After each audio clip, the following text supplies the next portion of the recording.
ঝর্ণা, নীলাদ্রি রায়ের লেখা। পাহাড়ির বুক চিরে ঝরে পড়ে এক ধারা, মুক্তই ন্যায় মুক্তোর ন্যায় জলবিন্দু নিয়ে জলধারা।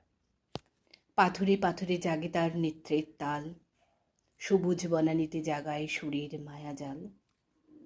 কখনো রূপালি ফিতে, কখনো সফেদ ফেনা, অবিরাম বয়ে চলে, নেই যে তার মানা। শৈবাল জেগে ওঠে শীতল পরশে তার, ঝর্ণার গানে যেন প্রাণ পায় পাহাড়। ঝর্ণার অপরূপ সৌন্দর্য তার কাছে টানে, নয়নাভিরাম সৌন্দর্য বারবার তার কাছে ফিরিয়ে আনে। পাহাড়িয়া ঝর্ণা ধারার কি অপরূপ দৃশ্য, মুগ্ধ চোখে তাকিয়ে থাকে সারা বিশ্ব।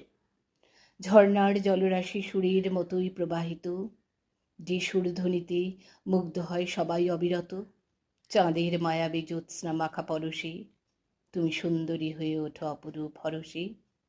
সুন্দর রূপে তুমি অঙ্কিত হও শিল্পমণির চিত্রপটে, কাগজে প্রস্ফুটিত হও কবিমণির প্রেক্ষাপটে।